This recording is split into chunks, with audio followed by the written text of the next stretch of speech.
Obsessed we are indeed. Well, the days left are 9, and that means there's still time for Premier League clubs to sign the players who could transform their season. Let's get straight to Manchester City and their goalkeeping situation. Lots to get through. Sky sources are telling us a deal to take Claudio Bravo from Barcelona to the Etihad could be done on Thursday. We're told an agreement with Barca is close and that City are hopeful the player could fly to Manchester later this week. The fee for the goalkeeper will be around £17 million. Let's just drift back to the headline page. Are Arsenal finally about to get someone? Sky Sports Spanish football expert Guillem Balaguer says Valencia do not want to sell this man, Shkodran Mustafi, and are saying he won't go.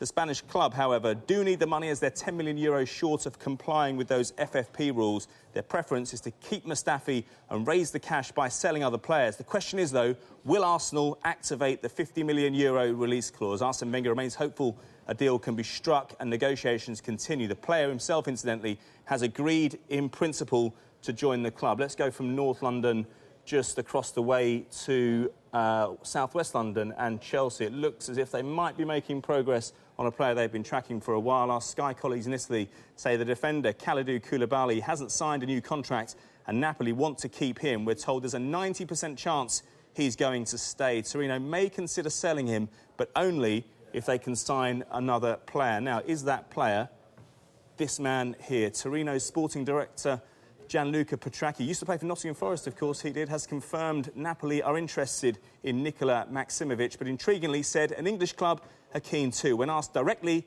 if that club was Chelsea, he would neither confirm nor deny. Let's get to a player who hasn't had a great time, it has to be said, in the Premier League. We're told a deal, though, to take Marco Marin from Chelsea to Olympiacos is close to being finalised. The fee is reported to be £2.6 million. The German midfielder arrived at Stamford Bridge in a £7 million deal. Bit of a loss there from Werder Bremen back in 2012. And just to finish off this first section here, let's head from southwest London over to East London, a side who would appear to need a striker. That's despite yesterday's win over Bournemouth at the end. Sky sources nonetheless telling us that West Ham are interested in the Manchester City striker Wilfred Bony. Manager Slaven Bilic says Bony, in his words, is a good player, and revealed also that he was meeting with the chairman and head of recruitment today about transfers. Bilic is hopeful of bringing in a striker, and we're told City are indeed listening to offers for Bony. Going to stay with West Ham, but if it makes any sense whatsoever, it's going to have a north-east flavour. West Ham have been linked with the Newcastle defender Daryl Janmaat. His manager,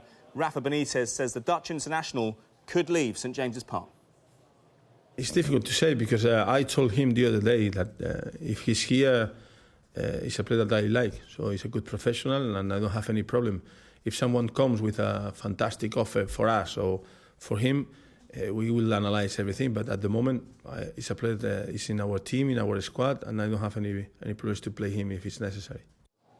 OK, that's a deal that could be done at some point in the future. Let's keep the flavour Dutch, because this one is one that's done. They've allowed Newcastle, this is Siem de Jong, to return to his native Holland on a season-long loan to PSV. He arrived from Ajax in 2014, but scored just once in 22 games.